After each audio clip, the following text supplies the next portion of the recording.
Hello everyone, welcome to our class SYB Com 4th semester. Our topic is redemption of debenture. Today we are going to solve question number 2, problem with solution. इसके introduction video question number 1 आई button से check करें, नीचे description पे link है वहाँ भी check करें. Introduction के साथ ही इस चैप्टर करें तो ये चैप्टर इजीली समझ में आएगा. तो चलते हैं question number 2. Manish limited issue 38 lakh 8% debenture of 100 each on 1st April 13. The term of issue stated that debenture were to be redeemed at a premium of 5% on 30th June 2015. यहाँ पे देखो बच्चों, हम इशू कर रहे हैं 38 लाख का 1st अप्रैल 13 को, और जो रिडम्पशन होगा वो प्रीमियम पे होगा, वो भी 30 जून 2015 को, यानी 2013 फिर 14 फिर 15. ठीक है.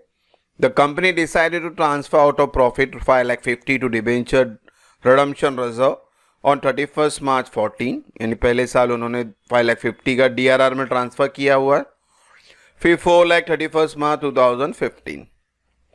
DRR बच्चों देखो 38 लाख का होता है. 38 लाख का अगर 25% निकालें तो 9,50,000 बनता है, और वो 9,50,000 DRR में उन्होंने 5,50,000 और 4 लाख करके खुद ही ट्रांसफ़र कर दिया. तो हमारे लिए हेडेक नहीं है ये. And make the necessary investment in time. Investment बोला हो या नहीं बोला हो, आपको करना ही है 15%. किसका? आपका DRR का 15% करना है. इसको याद रखना आपको. The pass the necessary entry regarding the issue of redemption of debenture without providing for either the interest और loss of issue of debenture. ठीक है, इंटरेस्ट और लॉस की ज़रूरत नहीं है तो जाने देते हैं. तो हमारा मेन टारगेट है DRR का और DRI का. ठीक है, और आपको इसको 2013, 14, 15 में जाकर रिडीम करना है. ठीक है, हेडिंग दे देते हैं आपका general entry of Manish limited. तो बच्चों सबसे पहले क्या करेंगे, इशू की एंट्री पास करेंगे. इशू की 2 एंट्री है. इशू ऑफ डिबेंचर का पूरा एक वीडियो बना है हमारा प्लेलिस्ट में, आप आई बटन में चेक कर सकते हैं. तो वहाँ पे इशू की एंट्री बताई थी. फिलहाल यहाँ पे 2 ही एंट्री आएगी इशू की. एक इशू हो रहे और उसको फिर ट्रांसफर कर रहे हैं. ठीक है, और इशू में कोई इन्फॉर्मेशन नहीं कि एप्लीकेशन में इतना है, अलॉटमेंट में इतना है. तो डायरेक्टली आपको एप्लीकेशन और अलॉटमेंट मर्ज करके एंट्री पास करनी है. और इशू में आपको बताना है कि आपका नुकसान होने वाला है 5%. उसको ध्यान देना है आपको. तो bank to debenture application and allotment 38 lakh, ये आपको एप्लीकेशन मनी मिला, और जब रिडीम होगा 5% पे रिडीम होने वाला है. अभी नहीं होने वाला है क्योंकि हम अभी एंट्री पास कर रहे हैं 1 अप्रैल 13 की, पहले तारीख को. तो अब ये ट्रांसफ़र करते हैं हम लोग डिबेंचर में. यहाँ आपको शो करना है आपका रिडम्पशन प्रीमियम अमाउंट. तो प्रीमियम अमाउंट 5%, 38 लाख का 5% निकालो 1,90,000. तो जो प्रीमियम होता है वही लॉस होता है. ये एंट्री आपको मैंने थियरी में बताई थी, इसको हमेशा याद रखें. ठीक है, ये इशू के टाइम आपको शो करना होता है. एनी हाउ, तो ये एंट्री आपकी इशू की एंट्री आपने पास कर दी, यानी आपका 2013 मुकम्मल हुआ. अब 2014 में जाते हैं. 2014 में आपको एक ही एंट्री पास करनी है, कौन सी? DRR की.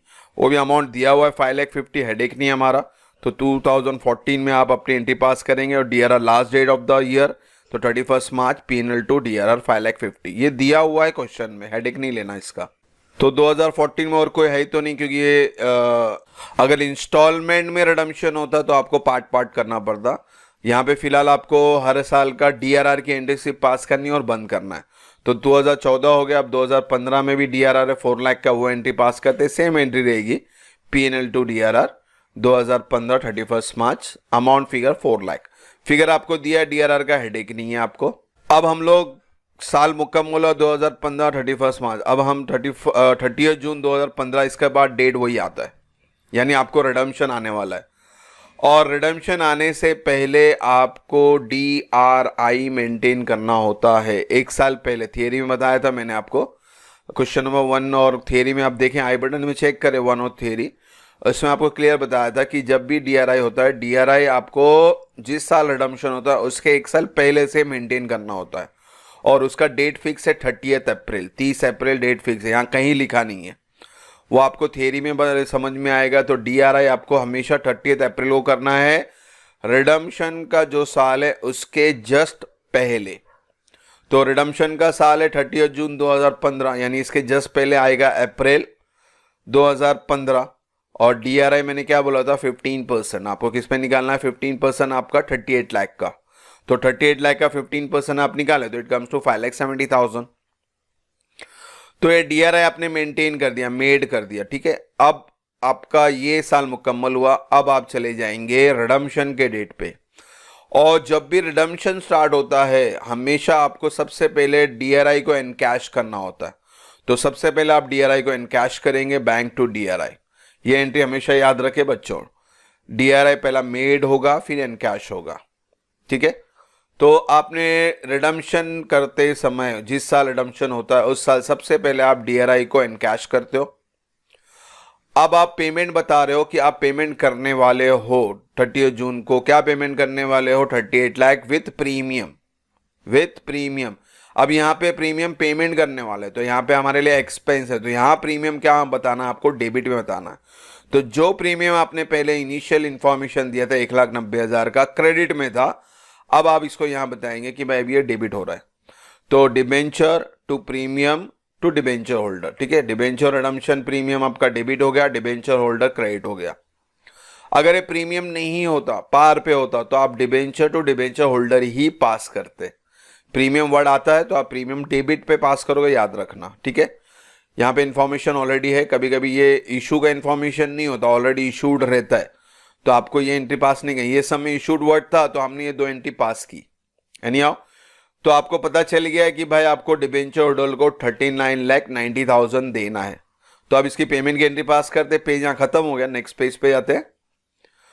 तो आपने अभी ड्यू की एंट्री पास की कि भाई इंफॉर्मेशन दे दिया 39,90 का आपको पेमेंट करना है, तो आप पेमेंट कर देते हैं। अभी डिबेंचर होल्डर टू बैंक को पेमेंट करते हैं 39,90,000।